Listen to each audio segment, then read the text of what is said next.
Many of you may already know Dr. Gastel as she's so active in our community, but for those of you who don't, Dr. Gastel earned her bachelor's from Yale and then an MD and an MPH from Johns Hopkins. She then did a mass media stint with AAAS and worked for the NIH in communication and administration. She's taught science writing at MIT and was an assistant dean for teaching at UCSF School of Medicine. All of that was before she joined us here at Texas A&M, where she has multiple appointments. On top of that, she's authored multiple books and has consistently worked to promote science communication throughout her career.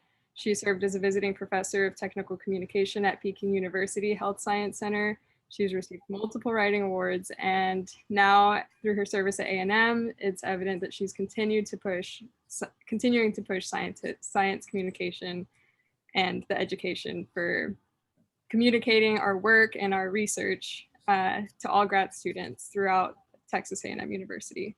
So we're really honored to have her here for our first workshop of the year at A-Step. And for anyone who's interested in getting these slides after the talk, please put your email in the chat and we'll take note of that and send those out later. Thank you, Dr. Gastel, whenever you're ready.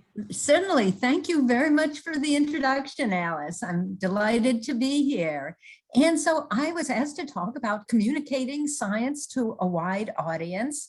And I'm making this into somewhat of a workshop, even though it's remote, it will have some interactive components. A quick overview, I'll say a little bit about my background. We'll talk a little bit about reasons to communicate science widely. The main part of the talk will be tips and techniques for communicating science widely. And at the end, I will list a few resources. And to be brief, I'm just using the term science, but really when I say science, I mean science, technology, engineering, medicine, and so forth. And as mentioned, the slides will be available afterwards, right after the presentation. I will send a copy to the organizers. And so if you put your email address in the chat, they will share them with you. Or if you want to contact me directly, I can share them. Just as Alex mentioned, I'm an MD and an MPH, and with medical background, it's somewhat of a science background. One can go in lots of directions, clinical or administration or research. And I've always really liked writing and editing. So I really specialize in medical and scientific writing and editing. As mentioned, I was a AAAS Mass Media Fellow, spent a summer at Newsweek on the medicine section, and worked at NIH, and a large part of my work related to communicating science to the public. And for a long time, I've been a faculty member at A&M. I teach science writing, and I teach at the medical school, and I coordinate the science journalism graduate program, and write and edit for various readerships. I sort of joke that the range is from Woman's World to New England Journal of Medicine. So why communicate science to a wide audience? I think everybody here is busy with lots of other things. And so if you could use the chat to list some of the reasons why it can be worthwhile to communicate science to non-scientists. Good, helps people to be more aware of the world. Excellent. Let's see what else people come up with. Avoid scientific misconceptions as much as possible. Yeah, get buy-in from the public on important things. Garner support for science, right? Builds public support of new research. Excellent. Strengthens trust between the public and science. Excellent. Yeah, promote evidence-based change to policymakers. Communicate risk. Yes. Promote more young people's interest in science. Yeah, terrific list. And it looks like you're give people a chance to learn new things. I think your list that came up with collectively is very much like mine. John Rice. Because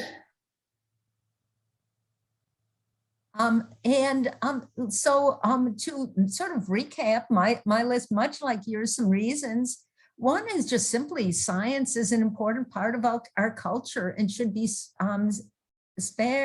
shared. I mean, it would be pretty odd if people said, well, only professional athletes could watch games, or only professional musicians could listen to music. But it's like, it's sort of odd if you think only a professional scientist should partake in science. So important part of our culture, as someone mentioned, and I put up pretty high up, since this is for a step, science is important to public policy. It's also important in making personal decisions. I think someone mentioned, for example, decisions about vaccines. As someone mentioned, such communication can help promote science. And also, I think someone mentioned such communication can attract people to scientific careers. Also, at least for me, communicating science can be enjoyable.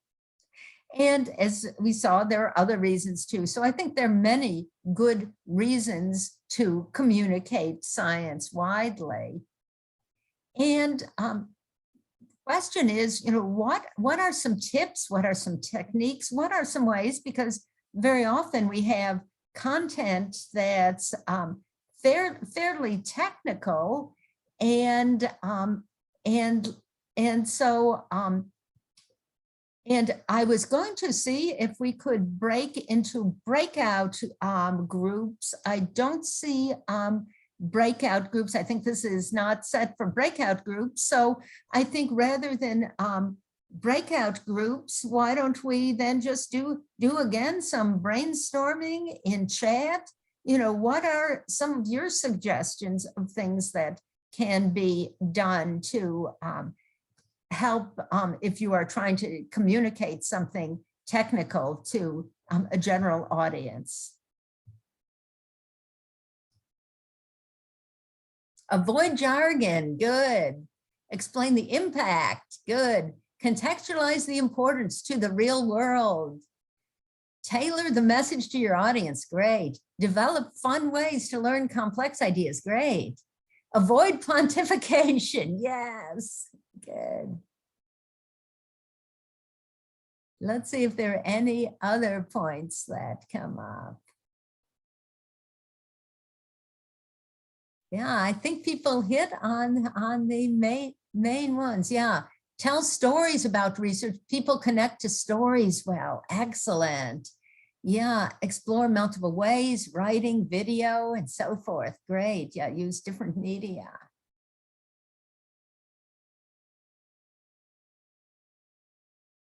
Great. Yeah.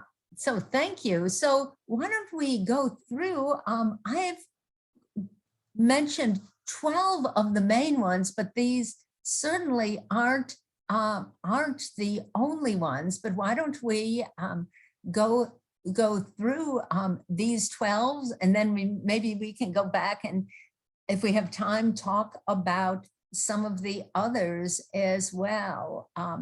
I was really pleased to see, someone said, know your audience.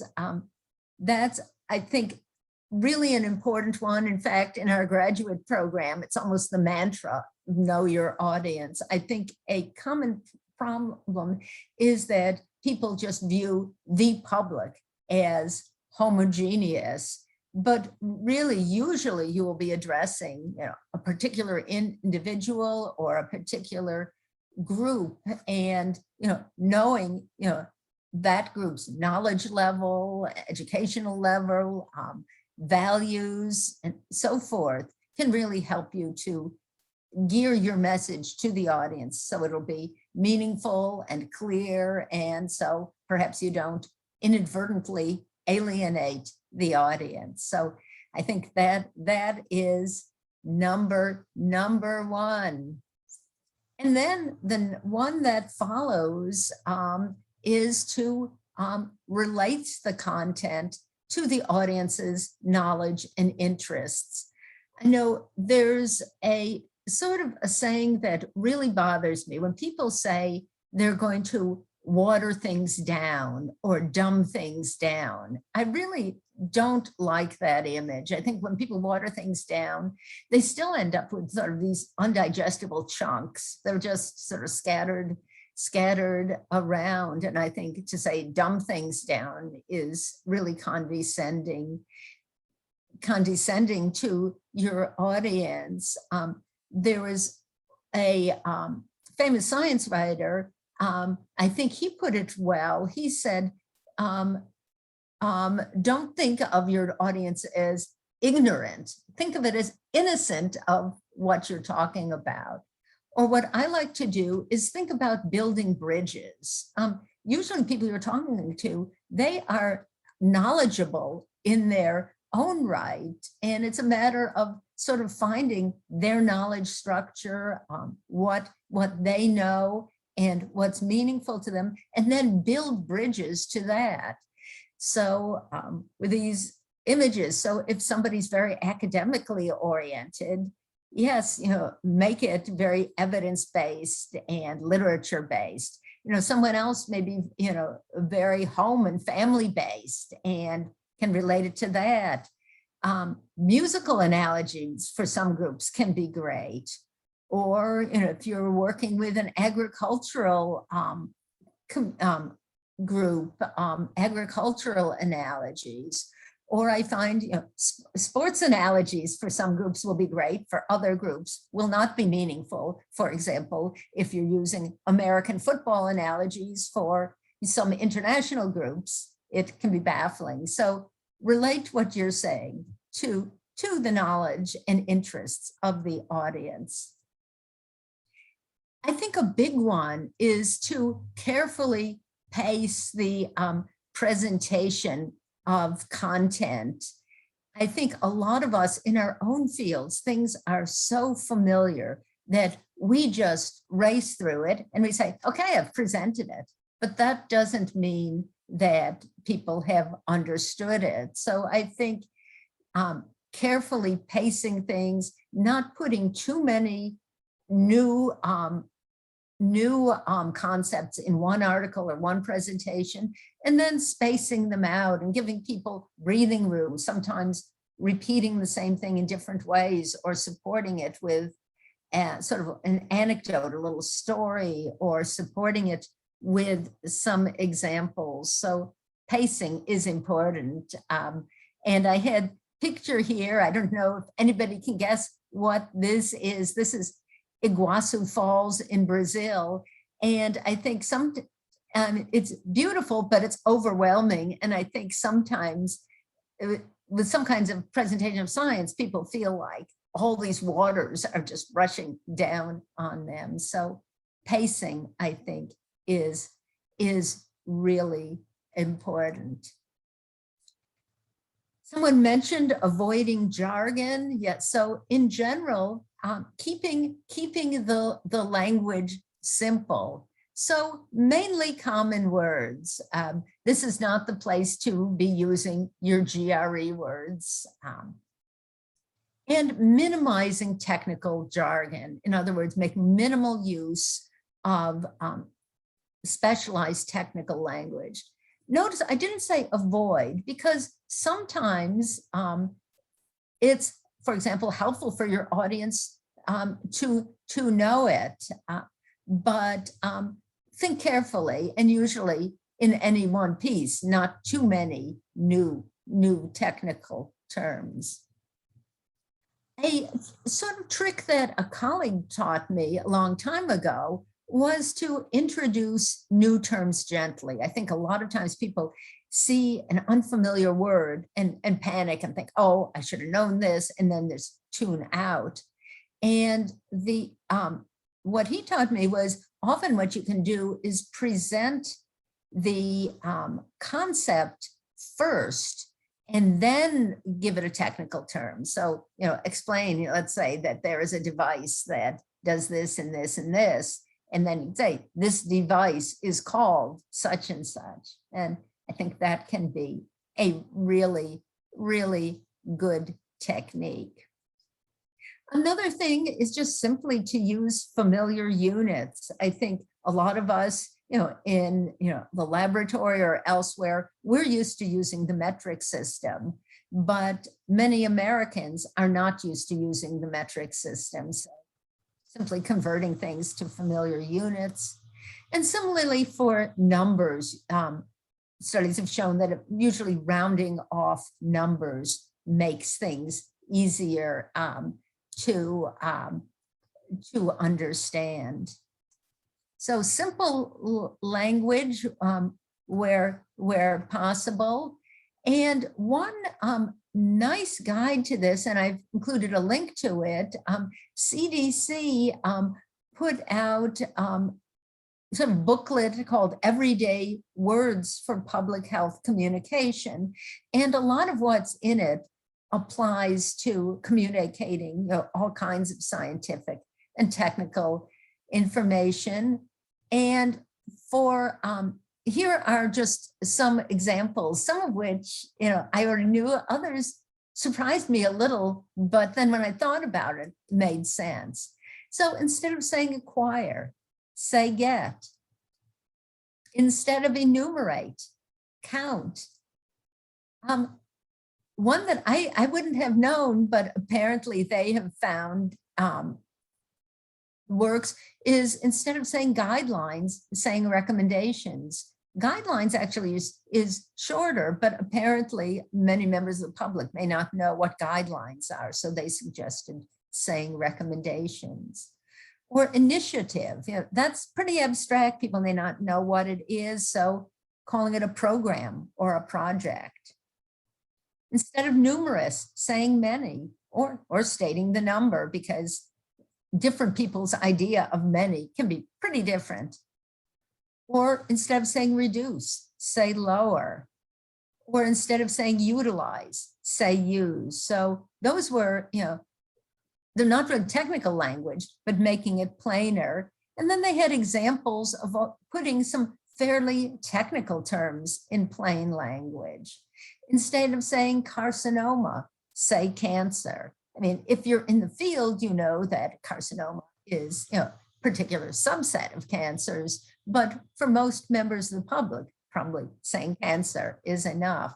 Or a case control study, if you're an epidemiologist, it's obvious what it was, but if talking with a general public, you might be able to say a study that compared people with this disease and people without it. I think all of us might think everybody would know it means it's contagious, but apparently not everybody does. So may be able to say this disease can spread from one person to another. Or instead of saying data, saying information. And again, it,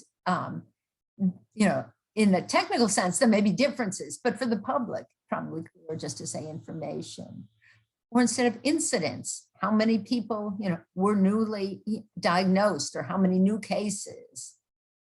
Or instead of saying stakeholders, and I guess for A-STEP, that's a good sort of policy type word, but for the general public, may not be clear what are stakeholders. You may be able to say interested groups.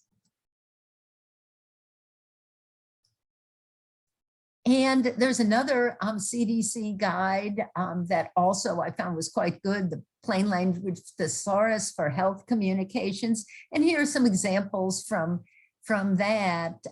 Instead of saying adjacent to, say next to. Doctors like to use the word ambulate. Well, it just means walk, say walk. Or an analgesic, a pain reliever. Axilla, simply an armpit. Or cerumen, earwax. Clavicle, collarbone. Dental caries, tooth decay. So those are some examples. And I think what I'm going to do is now ask each of you to think of a term in your own field, sort of a technical term, a jargony term, and write the term and then write sort of a lay translation or a lay version that you could use. And if you could do that in chat, we can see some of the things that people come up with. Okay, locomotion, move across, good. Motility, movement. Affect, emotion, excellent.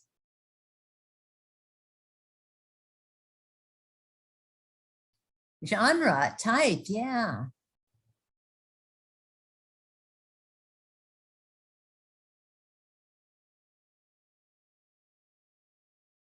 Any others from your fields that you could come up with sort of a lay version of?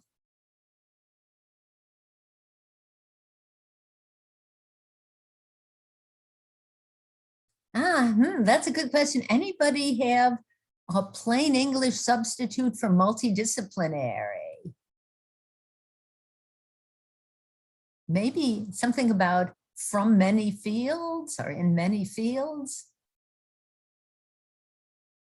Instantiate object, assign variable. We have multiple fields, many fields. Good.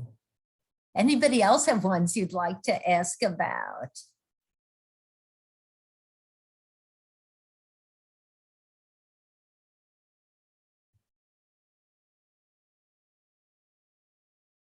Good, thank you. Here another one, and this I think builds on something someone mentioned earlier about putting things in context and big picture. So state the general concepts before the details. I think a lot of times people in specialized fields go sort of straight to the trees without presenting the forest, but often a general audience needs to know, what's the big picture? How does this fit in? Why should I care? So remembering to state general concepts before details, sort of provide orientation, provide overviews before details. And also consider including examples. And that can often make things concrete and clearer. And some of my colleagues also emphasize it can be helpful to include non-examples, because sometimes give examples, but then there's some things that people think would be examples, but aren't. And so it's sometimes helpful to say what, isn't an example of something. So for example, let's say someone's talking about nutrition and talking about, let's say a low-fat, high-fiber diet, and mentions maybe examples, oranges, apples, plain popcorn, that kind of thing. And but then maybe people might think, oh well, if I have a salad, that would be good too. But then you may need sort of a warning. Okay, if you're having a plain salad or a salad with low-fat dressing, yes. But if you pile all kinds of other things on your salad, it's may not be nutritionally sound. I think a big thing is to make relationships of ideas clear. I think if you're in the field, how different things relate may be obvious. So you may be able to just state a fact and then basically jump ahead 6 steps and know, well, this implies such and such. But to someone who's not in the field, often helpful to spell things out. So show the reasoning. Can be really helpful to use transitional words and phrases, things like in addition, or first, second, or third, or however. And perhaps use diagrams. Very often people are visually oriented, and diagrams can make the relationships clearer. Which is related to the next one. Consider providing visuals, but a reminder is to keep them simple. It should be geared to the audience. So the semi-logarithmic plot from your latest journal article, may not be the thing to show when you're invited to talk to the 4th grade class. So visuals, but appropriate visuals, of course, for your group. Another thing is consider putting it in writing, that sometimes people may not remember what you're saying. So it's nice to have something either that people can take away with them or something that's online that people can refer to. And speaking of which, providing access to further information. And this, ideally, when you talk to people about your work or your field, people will want more. And so helping people get access, whether it's by providing hyperlinks or handing things out or whatever. Another thing is to design written materials for readability. So if you are having written materials, make them so that they're easy for people to read. And I think increasingly people skim rather than read. So, and I have a link to sort of a classic work on this, Guidelines for Document Designers, sort of classic work, and it's now been updated. And a few things for readability. One is avoiding long sentences. I think a lot of us, especially in drafts, tend to write long sentences with 12 different ideas and parentheses within parentheses within parentheses, but usually short or medium sentences and usually one main idea per sentence. Avoiding long paragraphs. It can be just intimidating to look at long paragraphs. And some things to consider using, if it's appropriate, use subheadings to break things up, use bulleted or numbered lists, boldface, but not too much, or italics, but not too much. Also sidebars, little articles next to the main article can be helpful, or text boxes. And then get sort of circling back, check with the audience. So, and this may be something informal, like just showing something to someone, or you may have, if it's sort of a major publication, you might have focus groups or other formal testing. And this was actually an example from in Africa. I was part of a group and giving a workshop, and they were also testing their website and trying to make it as usable as possible. So here's the tester and one of the people, and he's sort of scratching his head like, where will I find this? And then there's the sort of recognition dawning, and there he is pointing to what he found. So example of checking with the audience. And so these were sort of 12 of the main things, and the focus here was mainly making things clear, but then additional things can help make it engaging as well. And one of a couple of the main ones that people mentioned earlier in the chat, one is the human interest, include people, include stories, of the researchers or the people who are using the research. So sort of human interest and narrative. If there can be a story, if it can be a story that maybe some challenges that were overcome in the research, that can engage people as well.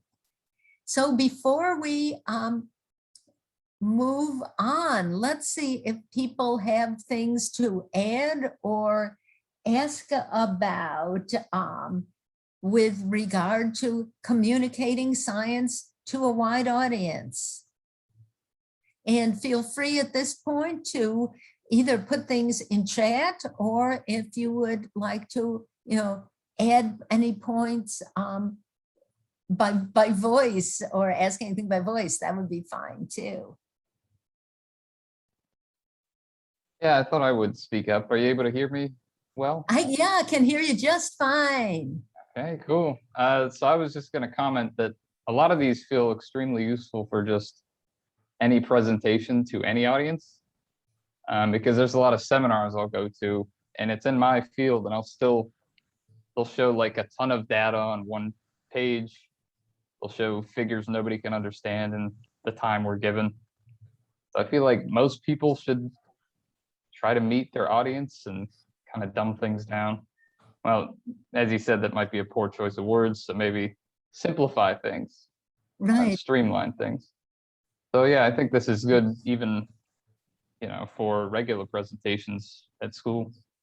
Right. No, I think the principles are the same, really the same for any audience. And I think usually, we're not just trying to communicate to the two other people in our field who know, exactly the same thing. Usually it's, a broader group. And so I think a lot of these principles can apply. I agree.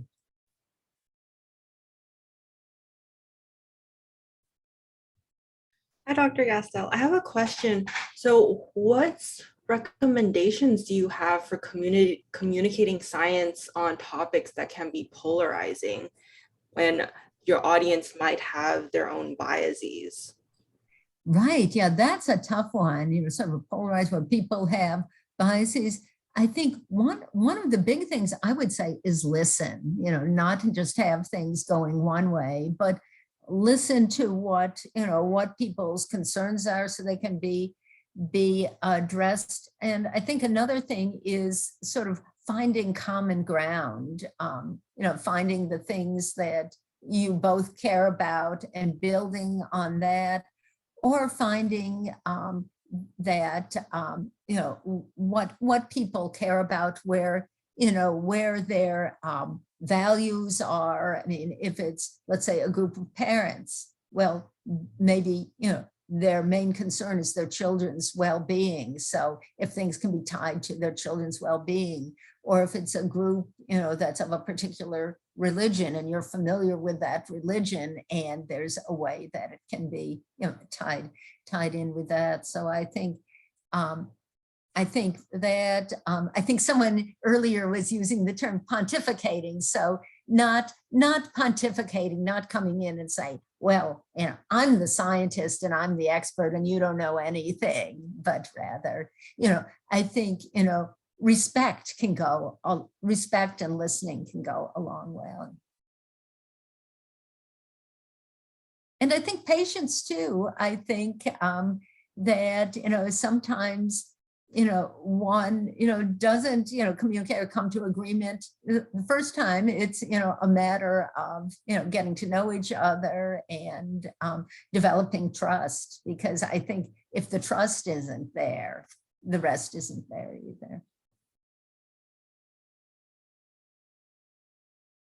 Other people, points to add or items to ask about?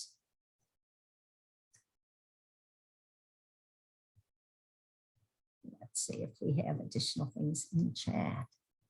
If not, we can move on. And I think we do have a little time for the next thing before we talk about resources. And that is using one or more of the tips and techniques just presented, say something in your field in a way suitable for a general audience. And, if we were able to get into breakout groups, then we would do that. But why don't we, maybe I'm going to set a timer for, why don't I say 3 minutes? And let me give people three minutes. And this can be something as simple as just like one sentence where you're presenting something. So I'm going to start now, and 3 minutes. And when you come up with something that you're phrasing in, oh, it looks like we do have rooms. So I think we can stop and join. So why don't we go into rooms, and this way you can share things with the people in your room. And since this will be with sharing, Jasmine, why don't you give maybe people about 4 minutes or so? Sure, and, yeah, there are about 32 people in each room, so that's plenty. Perfect.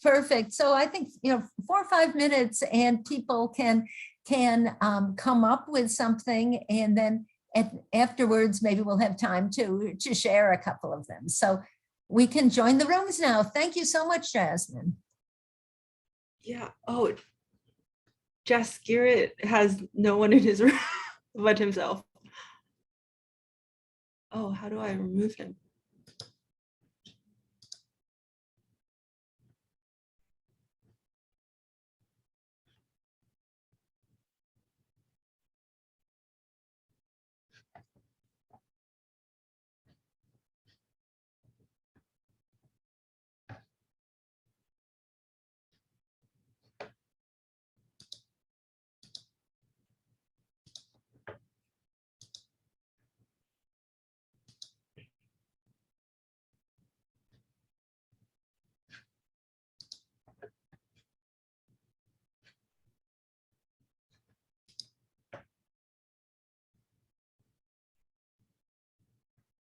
Okay, I am manually assigning some people right now.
Okay, I think you were muted.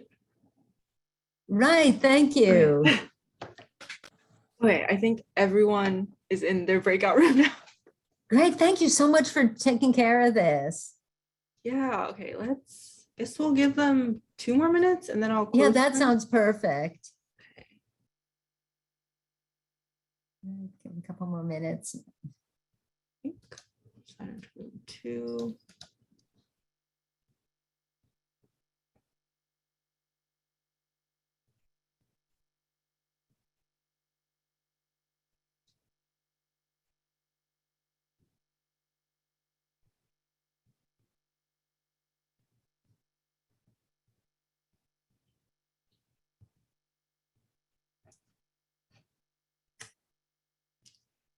There's so much finesse to navigating Zoom. It really is, yeah. No, and usually I can get, when I join, I can get the breakout rooms for but I guess I wasn't, not being host, I was. Yeah, I think next time we'll make sure speakers are. Yeah, also I should have thought of that ahead of time, but it worked out fine anyway. Yeah.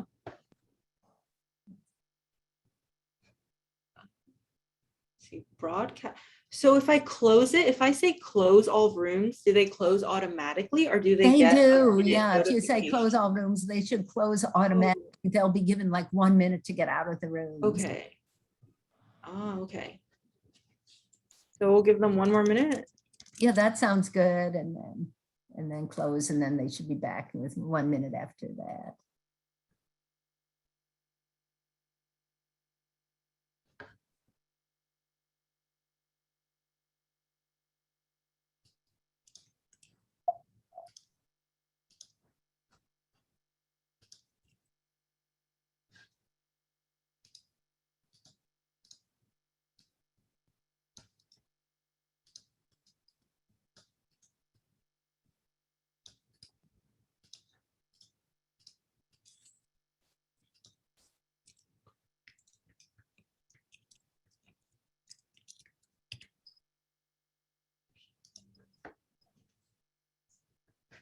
I think I can close the rooms now. Was Right, that I 1 think- minute? Right, no, that sounds good. Okay. Okay, great. I have never done breakout rooms before, so it's fun. Oh, yeah, you picked it up Yeah. fast. Thank you. Yeah. Did you want to put your slides back on? Let's see, yeah, oh, sure, yeah, because it's on from here, but I think it may go back on once everybody's out of the breakout rooms. Let me know if it's Okay. not back on then.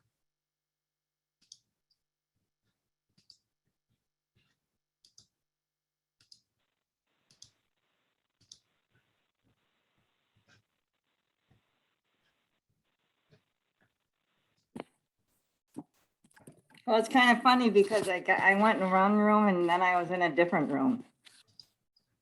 Oh yeah, some people didn't join the room, so I think there was something wrong that happened. So I just reassigned people when I saw Okay. they weren't in a room. Yeah, thank you.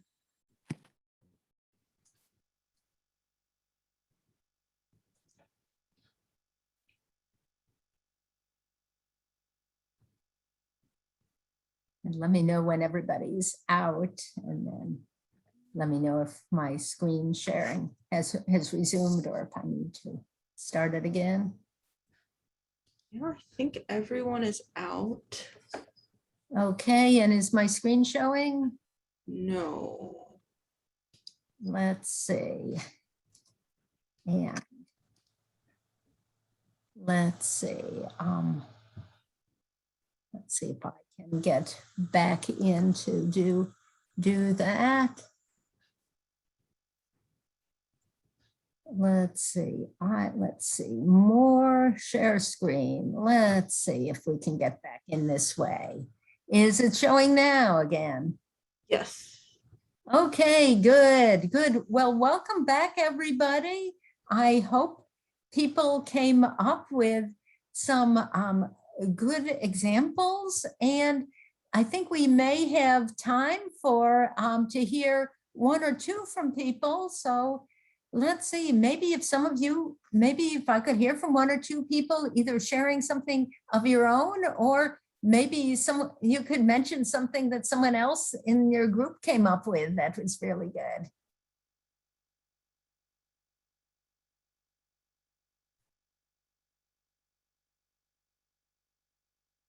Any examples that people would like to share?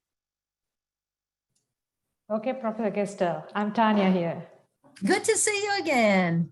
Good to see you. So just need to share, like we didn't actually, I also participated in middle, but me and Sikina and Jaskrit, we talk about a little bit about when, especially if scientists speaking in the meeting, to make it is two-way communication, scientists should take the leadership to audience to talk, because from experience from us, being in the audience or like lectures, sometimes students get not talking.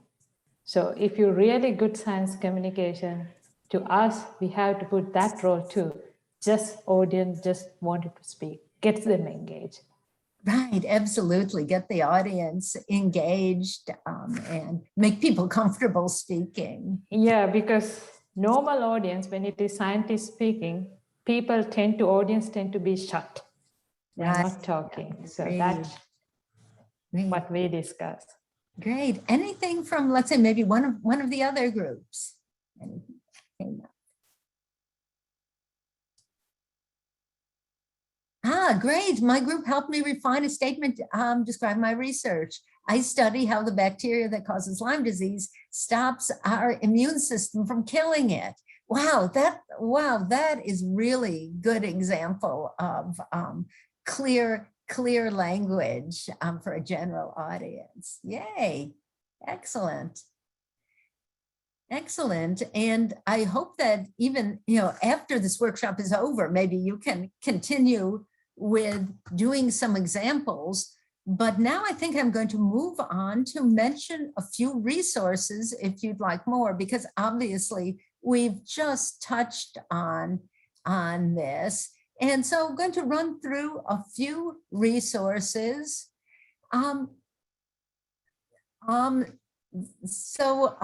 Here, some of you may be familiar with plainlanguage.gov, and this is a really good website, basically on writing things in simple, clear language. And even though it's aimed at government communicators, lots and lots of material at this website is applicable to all kinds of situations. Also, some of you may have seen American Association for the Advancement of Science, or AAAS, has a really nice communication toolkit, and I've provided a link for that. And they contrast things for, a researcher. Often one will start, let's say in a scientific paper, with background and supporting details, methods, results, and then the results and conclusions. But with the public, it's, let's say you're writing a news release or a newspaper article or blog post, often start with, well, what's the bottom line? What's the take-home message? And then, so what? Why should we care about that? And then only finally the supporting details. I've also mentioning the open notebook, particularly if you're interested in doing popular science writing. This is a really good website. There are also variety of books. I've shown 3 of them on communicating science widely, and all of these relate mainly to written communication. There are also books out there that focus more on other types of public outreach. Courses, I know some of you are graduate students or maybe undergraduate students who can qualify to take some graduate courses. And let me mention a few courses. These are in veterinary integrative biosciences, my main department, but they are open to all students. In the fall, we usually do issues in science and technology journalism, taught by my good colleague, Dr. Yasha Hartberg. And I think for A-STEP people interested in issues, this is a really good course. And then there's a course on reporting science and technology and one on biomedical reporting. Spring, there's a research methods course in science and technology journalism. There's a course in risk and crisis reporting that I teach. And again, that ties in often with science policy, and a course in science editing. And sometimes we have other courses in 685. So if you're interested in coursework in this area, feel free to sign up, feel free to be in touch about them. Also, internships can be a great way to get experience and develop skill in these ways. I had mentioned that I had been a AAAS Mass Media Science and Engineering Fellow early in my career, and the program is still going strong, and recommend the program. I think usually the applications are due early winter, so if you may be interested looking into that. And then there are a variety of other opportunities for science communication internships, for example, with different professional societies, and also ad hoc opportunities. Often, if there's something you're interested in, people can set something up for you. Internally at A&M, there are also internships and such. For example, Texas Sea Grant has really good communication internship. Texas Water Resources Institute also does, and some other components. And there are also some student worker positions in some of the colleges, and graduate assistantships in some of the colleges where people work in communicating science. So variety of ways to get practical experience. Also, many good sources of examples. I think learning to communicate science well, I think looking at examples, analyzing them, or just reading them for fun and just sort of absorbing them.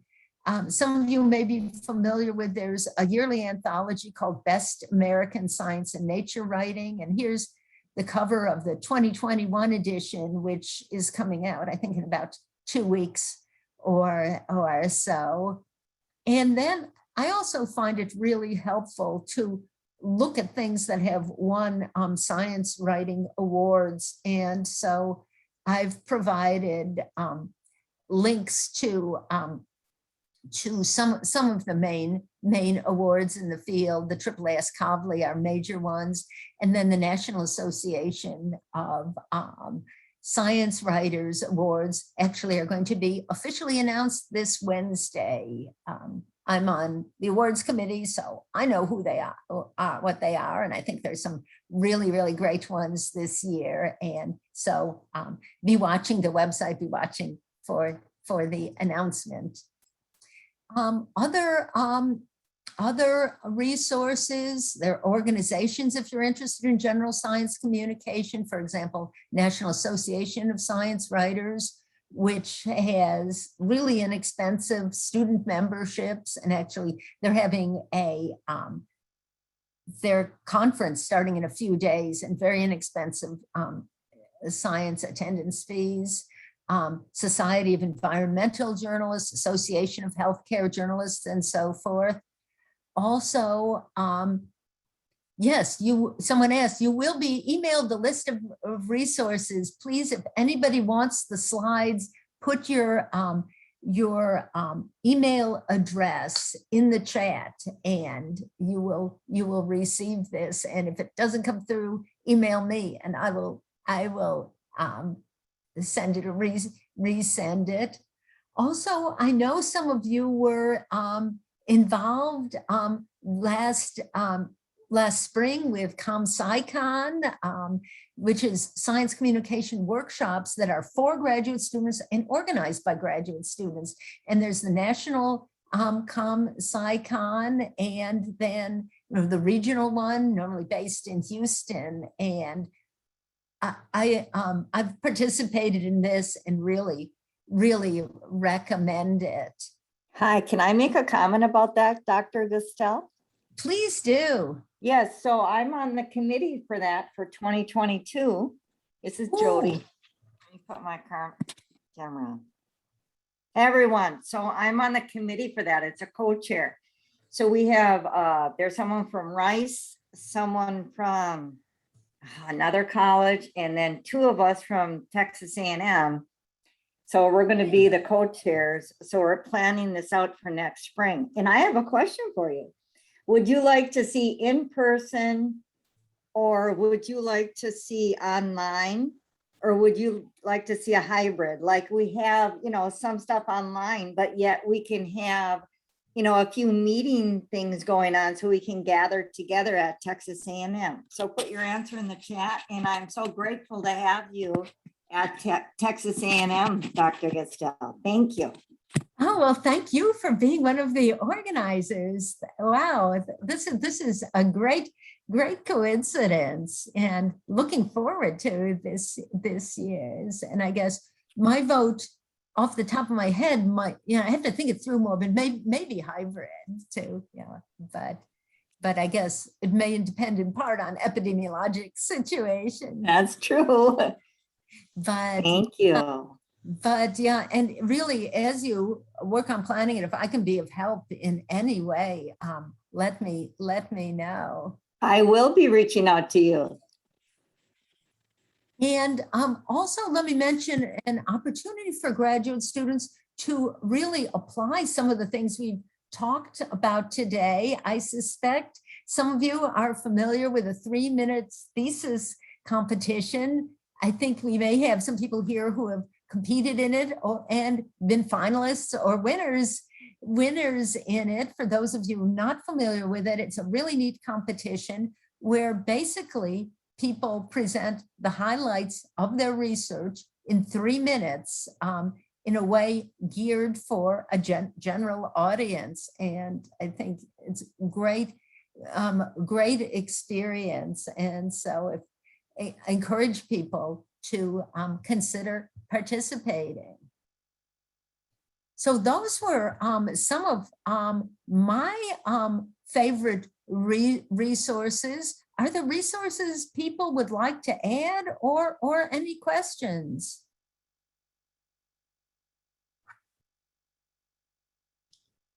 So everyone probably has a society that their research is kind of under. You might be interested in looking at your society science communication, because I work with plants, so I'm under ASPB, and they have a science communication early career scientist sector. And you can like practice your skills, and it's just more on a national level. Right, great idea, because I have noticed that in a lot of disciplines, or I should say fields, if I'm using, generally in a lot of fields, there are within the professional association, there's sort of a science communication unit.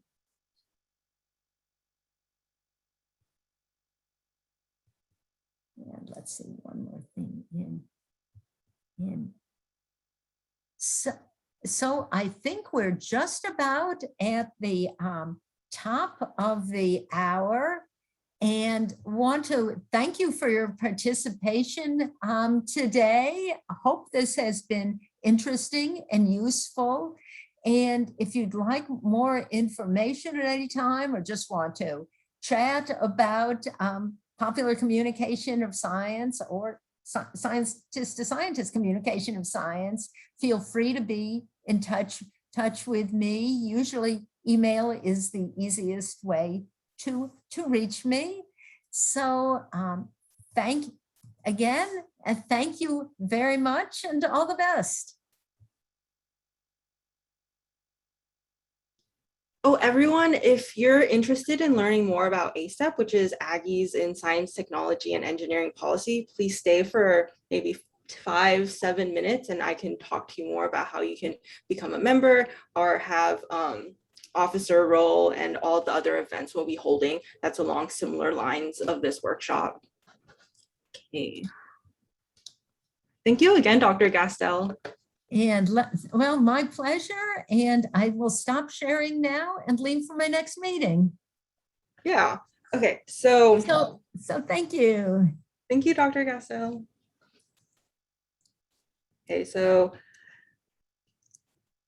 first of all, I want to talk about what science policy actually is. And it's basically just using science through analysis, communication, and advocacy to help policymakers make decisions that improve the well-being of society, in particular the underserved. And there are two main fields of science policy. The first being science for policy, which is science informing public policy, where the policymakers are taking into consideration scientific and technological analysis when making those decisions. The second is policy for science, which is where public policy is influencing science and technology. So here the policymakers are deciding what research is going to be funded and how much funding it's going to get, as well as determining the mandates and regulations for diversity, approaches to research, as well as like ethical rights of animal and human subjects.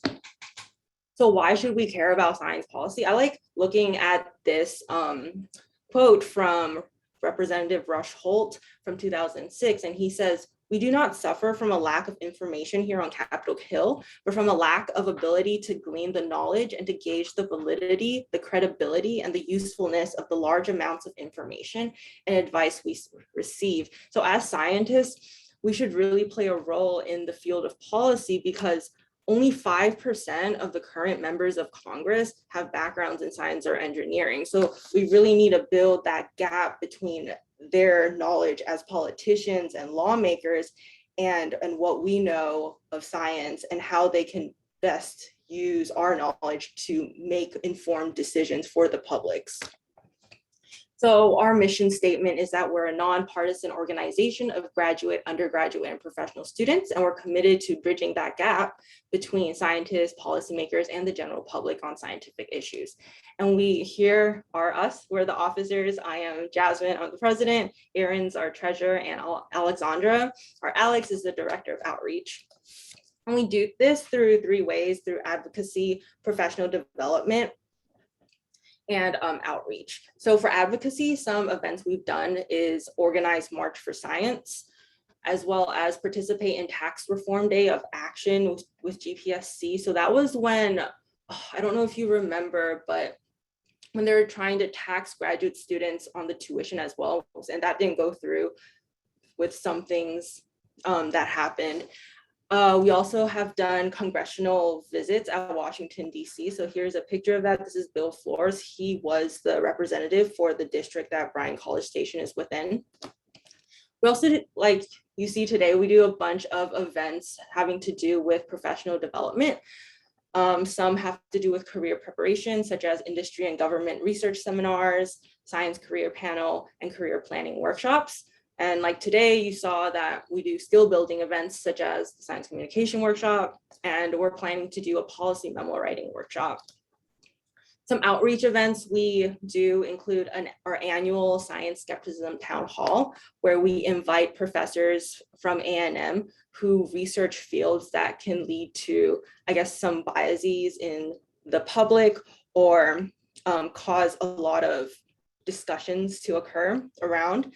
We've also held the Science and Technology in the Biden administration panel along with the Glasscock Center. And some other outreach events we've done is participate in the TAMU's Health Science Center's Health Fair, Expanding Your Horizon Sixth Grade Girl Conference, the Texas State Science and Engineering Fair Judging, and volunteering as editors for the Journal of Emerging Investigators. So if you're interested in any of these events or like these outreach things, and you haven't already shared your email, like please share your email in the chat. We'll make sure you all get access to these resources and information on how to participate. I just want to put a plug before we send it out to our listeners, but our next main event is a career in science policy panel. And we have 2 state senators, 1 state policy analyst, a government relations advocacy person, and a clean energy advocacy person who are going to be on the panel, and they'll talk about how they got to where they are now and give advice and answer any questions you have about their careers. And this is really nice because it really gives us graduate students a career path to look into that might not be traditional like academia or industry. And like I said, we're working on preparing a policy memo writing workshop that will be presented by Dr. Rule from the Bush School, and that will probably be in November. And in next semester, we're planning to do Hill Day if COVID allows, as well as the annual town hall meeting, a minute mentoring event, as well as this data visualization project we're writing a grant for right now on Texas water quality and use trends. So in addition to all these upcoming events, we're also looking for officers. So if you're interested in being part of this organization and doing a little bit more work, such as inviting speakers or planning events, please let us know and we'll send you an application and you can fill it out nominating yourself. So we need a vice president, secretary, social media chair, professional development liaison, and undergraduate liaison. Okay, so does anyone have any questions?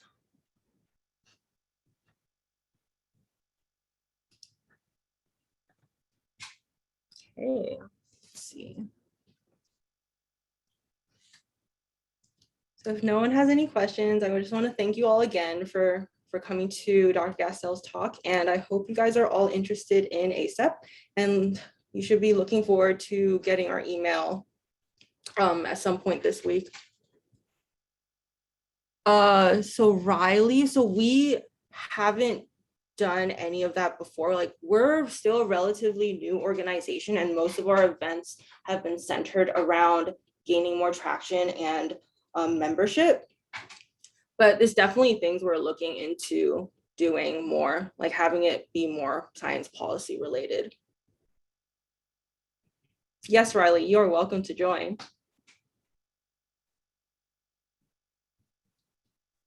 Okay. Hello, can you hear me? Yeah. I thought I would just speak up instead of typing. Are there any like national Yes. groups that you've considered affiliating with in any way? Yes, I'll type it here. It's NSPN.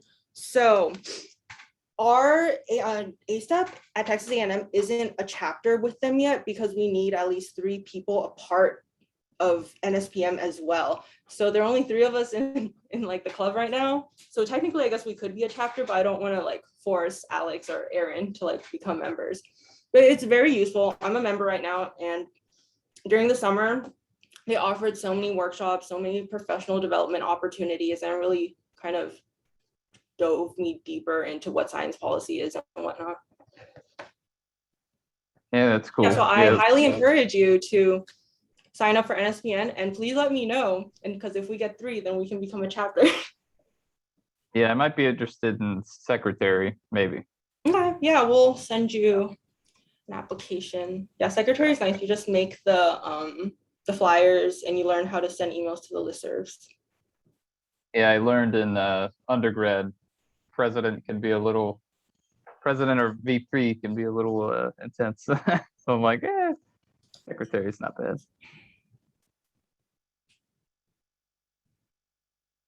Yeah, and then Alex just sent out information on an outreach opportunity. It's judging high school student science presentations, and she sent the link here. And I know in the spring they have, I think, more senior student science fair. That's what the Texas SEF one is about. And Riley asked, when's the next meeting for this group, and will there be an in-person meeting anytime this semester? So we haven't really planned anything for in-person, but our next meeting is on October 18th for the career panel one. You'll be receiving an email shortly. I think we'll be sending it to our ASTEP listserv for that event. And then there'll be a whole school listserv, I think, in the next 2 weeks or so.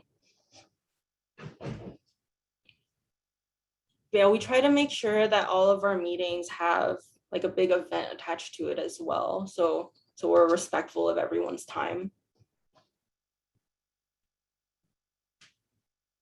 Okay. Yeah, so if there are no more questions, so if you have any other questions, like feel free to email Aaron, because I'm pretty sure you all got the email link from Aaron or from me. And we'll definitely be emailing you all the resources from today. And just thank you so much for coming. Okay, bye.